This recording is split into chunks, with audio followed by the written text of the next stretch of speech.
G'day, my name's Joel Rasmussen from Fight News Australia, and I'm at Freestyle MMA talking to Mr. Colby Thicknesse. Colby, thank you so much for joining me today. No problem. Good to be here. Always here.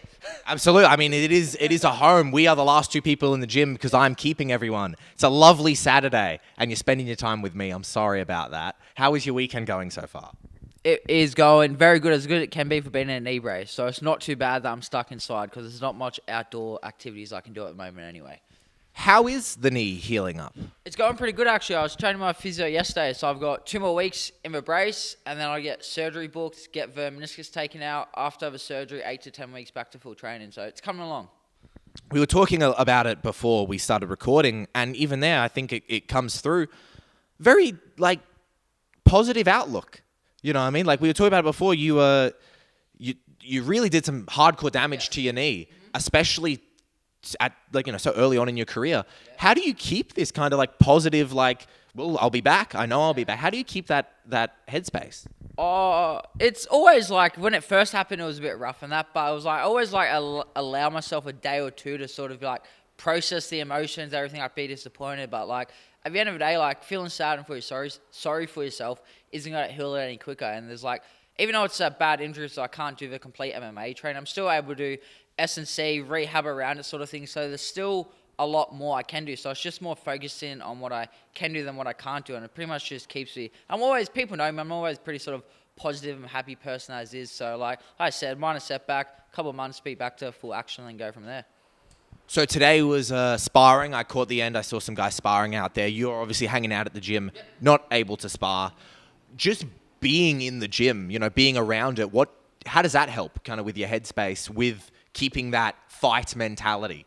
Oh, it's crucial, definitely. Because I've had a couple injuries, like my back, concussions and that before. So I always find if I can keep the same structure and routine of what I do in training to when I'm injured or that, it's fine. So I'm still here for every single session, still coaching all my normal classes. Even instead of taking part in a striking class now, I'll just walk around and help coach all the beginners and give tips and that needed. Same with grappling. So my mind's still very engaged and active with the fighting. It's just physically not being able to do it's the only thing. With that, with being able to watch your teammates and really kind of have that analyst kind of view set, does that help you now when you're thinking about coming back? When you notice maybe whether it be issues that other people do or things that they do and you go, I should put that into my game. Is it helping your mental development, kind of taking a step back from the physical side? Yeah, definitely. It's always good because I can take obviously you get a different perspective from being in there to stepping out. Because sometimes when you're watching the training sessions, you always give each other feedback. But at the end of the day, you're still solely focused on yourself and what you're trying to achieve in each session. Whereas with this way, say I have to do something, I might have to help Justin with something. It's going to be different to Amina, which is going to be different to Jarrett. It's going to be different to Seb. So it's giving me more different outlooks and different ways I have to approach things because something I show to someone might not work for someone else. So it's almost opening me up to a more way of seeing variety of ways to apply the same principle but use different tools to achieve it. I was talking to Justin earlier before we started this interview, and we were talking about more or less just what freestyle is and kind of what it represents. I've spoken to people, something that keeps coming up when I talk to people is, what are you doing next for training? I'm heading to freestyle. A lot of people, last person I interviewed was Arlene Blenko, and she's coming down here. What's it like training in a space where you've got so many high-level people, not just residents here at the gym, but then you're getting people from all over coming in? What does that do to a fighter? I think it just really helps with the growth and development of the team as a whole, but also the individual fighter. Because say when someone like Volk, who first started here, was a very small, close-knit of guys, and him and Joe used to have to go up to Sydney to train. Volk obviously had to go to Thailand, go over to CKB and that. But now, perfect example for that Island camp, we had guys like Craig Jones came over, Brad Riel, Frank Hickman, with guys coming from America to help with a wrestling. So it was crazy. Everybody sort of just came over to here. So it sort of made instead of we having to go and outsource everything, everyone was just able to bring sort of the people here what they needed sort of thing. So not only does it help Volk in his preparation, also it's that trickle-down effect where it helped each of us at an individual level because we had all these guys at the top of their game able to pick their brains, get different feedback, different ideas from and that. And when you're in such like a important part of your career, you're in like the beginning steps of it. You know what I mean? In when you look at how far you can go, what does that do to you? You know, when you've got so many high level guys that you can pick their brains. I think it just really instills the confidence in you because I feel like sometimes with people, like I said before, they have to feel like they're missing out or like the grass is always green on the other side. They feel like they have to go to this gym or go to that gym. But I think even just the core fundamental team we have here is like paramount to anybody's success of a team and where they want to go sort of thing. But then also having guys like Craig Jones, one of the best grapplers in the world, Frank Hickman, all the wrestling, and all the sparring partners like Carl Van Roon, Blood Diamond, who was in for Volko's last camp against Jair. Even though I wasn't able to completely train with them boys, still just being able to watch their round and watch the adjustments and like engage in the discussions after training, just sort of like they always say, knowledge is power, and the more smart people you have, the more knowledge you're going to get in fighting. When stuff like that's happening, do you know necessarily, like obviously when Volk goes into camp, you know when it's happening, but do you show up to the gym sometimes and you're like, oh, hey, Craig Jones is here. Like we have one of the best, I guess he's in today. You know what I mean? Is it a thing like that where you come in and it's a little bit of like, who am I going to see today? Maybe when I was younger it was now, but I'm sort of so used to it because I've been here for like 11 years now. So I've sort of, it's been like a steady drip, if that makes sense, because like, I was here when I started, I think Volk was 3-0 or 3-1 as a pro. So I've sort of seen his trajectory rise throughout the whole thing. So it's sort of like that slow exposure to like all the good guys. But yeah, certainly after some sessions, like one of the meat grinder sessions was like 30 seconds each pads bar, like shit workouts, meant to go bad. But I had Joe doing pads for me. Craig was doing my jiu-jitsu. I think Frank Hickman was wrestling me. Then it was who was it? It was Carl Van Roon or Brad Riddell doing my sparring. So like I finished that session, I was like, fucking not a good session, obviously. But then I finished it, I was like, where else can you go in the world and get like each guy at like such an elite pillar of that individual aspect of the sport and get to train with it? So it's more like reflecting back on the sessions. But when I'm during the sessions, I'm just trying to survive.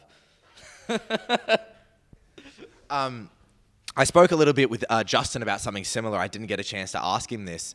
He described in his interview, sometimes he comes in and a lot of the times he's the nail, not the hammer. Yes. When you're training with people that high level. When you then get closer to a fight, when you when you are the nail for so long, how do you build that confidence to know that you will be the hammer in your fight if you come to training and you're kind of just getting like beaten by the best guys in the world? I think it just comes down to sort of your mindset going into it because like there's been times I've been, say, 2 weeks out or a week out for sparring, and it's been probably my worst sparring session of like the whole camp sort of thing. And it's just that perspective, like, all right, I guess I'm 6 weeks deep into a hard training camp. I've been dying this whole time. Obviously, things aren't going to go my way. But as long as you have sort of trust the process and you have like faith in your own ability, that obviously you're not going to win against these elite guys, but when you go out there against your opponent, it's like one-on-one, all these hard situations that put you in here, you sort of have confidence that other people aren't doing it. So I think that really helps with a mindset. But yeah, there have been times where I've been like a week out from a fight, like I've said, and I had terrible training sessions, and I go out and sometimes put on the best performances. Or there's been times where I fought like the whole camp went good, then I went out and fought, it wasn't to my ability. So I think as long as you keep yourself level throughout the whole thing and don't put too much investment into like overthinking it and just sort of getting the work done, that helps for me personally. We were talking a little bit before we started the interview about that kind of thick skin, about, you know, it's very, a lot of bullying goes on here. It's a hostile work environment. And you talk about how people say things to you in the fight game and you go, I cop it worse at the gym. Yes. I want to talk about Hekamoglu bringing the chicken. Yeah. In general, kind of, what are your thoughts on that? Does that get you at all? Do you care? Like, what are your thoughts? Like I tell people, I cop more shit here on a Monday morning than most people probably cop in like a whole year. So I've got pretty thick skin. I thought it was pretty creative, to be honest. Like, because my mate Connor, who was down there training at the gym, he's like, he sent me a video of it. He's like, you're not going to be happy. I was like, did this guy bring a fucking chicken away? He's like, yeah. I was like, oh, fair play to him. Then the interview came out. I was sort of like, oh, cool, like a bit of hype and that sort of thing. But I was more just like, I thought it was a little bit embarrassing on him sort of thing because, like I said in the post underneath, I was like, calling me a coward, everything. I was like, you're the one who like changed your topology record and shit like that. So I don't take anything personally. Like he's just trying to build his name up, show an opportunity to like go get some clicks and stuff. So fair play to him for it. I giggled. I thought it was funny. Is that something you want to get back? Like, do you want to? Is he something? So specifically, do you think that would be your first fight back, or? It's hard to say because, like, realistically, like, after surgery, like, I won't be fighting this year. So it's always hard to get... I know we're meant to fight in May, but trajectories can always go differently with people, sort of thing. But hopefully, fingers crossed, when I'm back and I'm fighting, that will be the first fight back. But if it's not, I definitely do see us fighting anywhere, though. It's not my first, might be my second, might be my third, but I definitely do want to fight him. Talking about that, like you said it there perfectly, trajectories change so quickly in the local scene, as well with, you're not fighting this year. You're mentally keeping in the game with your training. Are you still kind of paying attention to the scene? Are you keeping an eye on what's going on? Or is it kind of like things are going to change so quickly that you don't really think of it, but you said you do? Yeah. So I definitely do obviously watch all the like upcoming bantamweight fights and featherweight fights and that. Keep like an eye on how the division's moving and that. But at this point where I am now, like it's too hard to say because like guys are getting signed like this. Guys go and take a random loss that they might not should have taken sort of thing at that point. So obviously the top of the division isn't going to change too much, but I'm not like, I want to fight this guy when I'm back. It's more sort of, I'll observe what's going on, but there's no specific targets. Right now, it's more purely focused on getting healthy, getting back to 100%, and then going from there. What type of... Are you able to do any like rehab on it at the moment? What type of rehabs are you doing on your knee? Yeah, so I got to shout out to the man, Mick Baines, my physio. He's at South Coast Health Hub. He's doing an absolutely amazing job. Seeing him twice a week for my physiotherapy and stuff like that. And then I'm seeing Chris Jaffrey as well for all my S&C and that. So it's rehab program I'm doing 7 days a week. Then I'm doing S&C specifically around this 3 days a week. And I'm still able to do some sort of like light bad work, upper body condition and stuff like that. And so I'm still able to do things and train around it. But it's just obviously hard going from doing full-time fighting athlete to minimal training volume. But still, like I said, I'm still making the most of what I can do. When you're not here, I spoke about it with Justin a little bit. You're keeping an eye on the local scene, but not even just the local scene. Are you a person who is like constantly watching fights? Justin spoke about like if he wakes up at 3 a.m., he'll put on like Louisiana Fight Group or whatever, you know what I mean? Are you a guy who's just like fighting always, constantly? Yeah, definitely. I don't watch too much outside of, say, the UFC, really. Like, I'll watch like the main Bellator ones, maybe like Ryzen or stuff like that, some of the PFL ones, but I'll watch all the UFC events and that, but I don't necessarily watch a lot of the specific fights and go back and watch tapes. I much prefer just watching instructionals or even just watching like, lately I've been watching just heaps of actual jiu-jitsu live training rounds because I feel like what you see work in training over fights is normally what can apply sort of thing. So I try and get a real broad horizon of everything that way. But yes, I do consume a lot of like fighting content, podcasts, books and everything like that on it. Is there anything you do then to switch off from all that? No, I just sort of consume other content. So like, then I'll listen to just like other more like different podcasts, or I'll start reading, I'll go for walks around the lake, or just like chill out sort of thing. It's not sort of like, it is an obsession, but it's not like where I'm just wide. Like I'm very easy. I can like watch a fight, go chill, do something else, come back, watch another. I'm watching instructional, whereas I guess it's not really switching off, but I don't feel like I need to switch off that thing. Like it doesn't feel like, I'm getting burnt out or anything from it. I want to ask you about just the levels that are kind of here at Freestyle. What do you make of it all with... So you've got impressive amateur team, then in the regional pro team, and then you've got people like Amina Hideo, who has just gotten back. She just won overseas, made her international debut.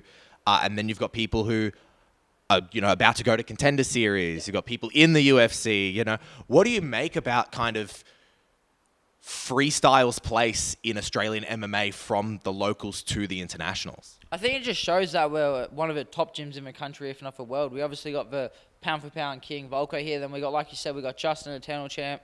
We've got Jarrett, one of the best featherweights in the country. We've got Amina, made an international debut.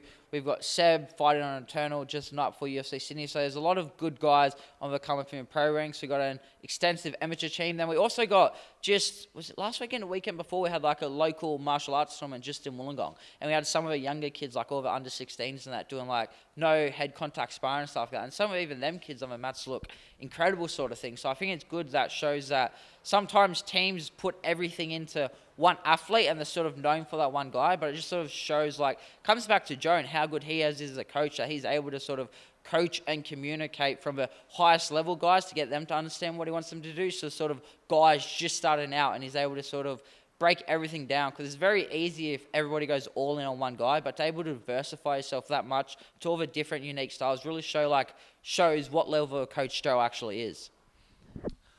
Things change so quickly in the scene. We've spoken about that. I understand if it's hard to necessarily kind of come up with a roadmap in someone's head, so I won't hold you to it. Yeah.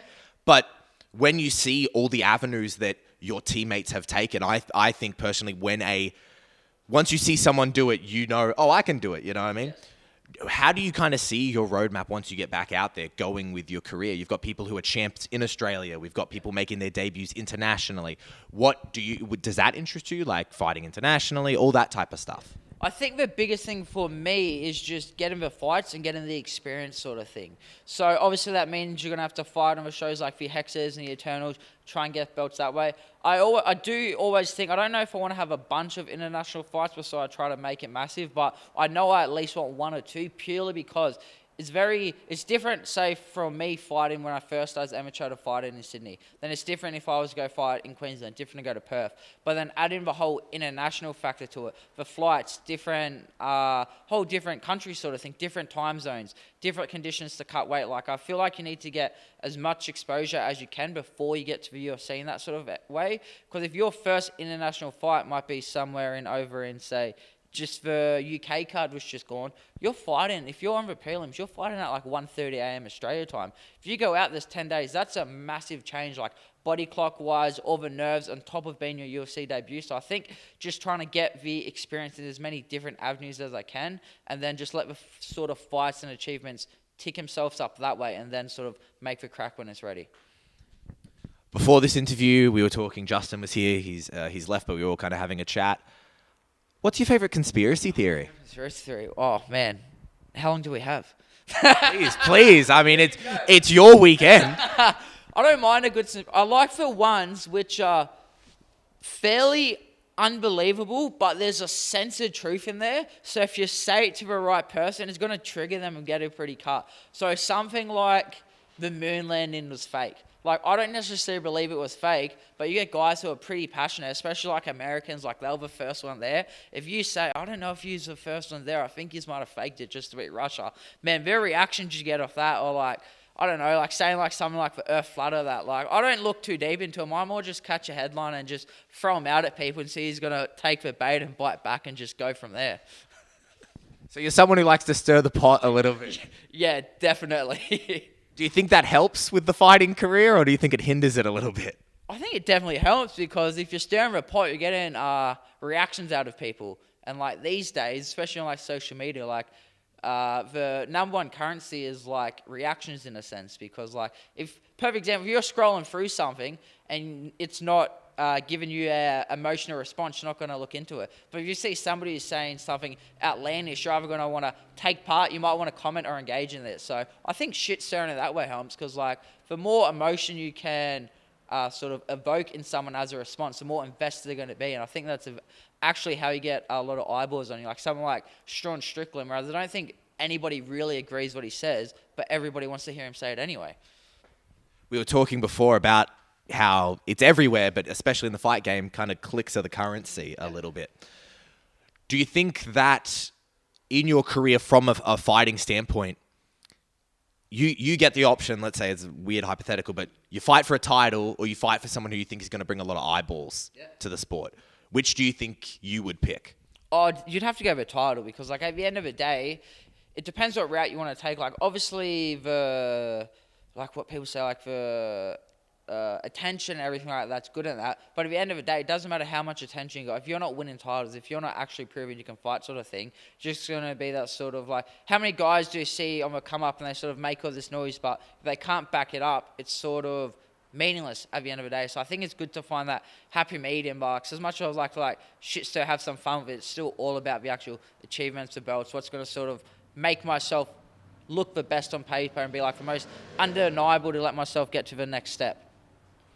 Colby, it is midday on a Saturday. I've kept you long enough. I really thank you for your time. It was a pleasure to talk to you. Thank you so much. No worries. And just Make sure none of them chemtrails get you out there, okay? I'll be sure to look out for it. Thank you so much.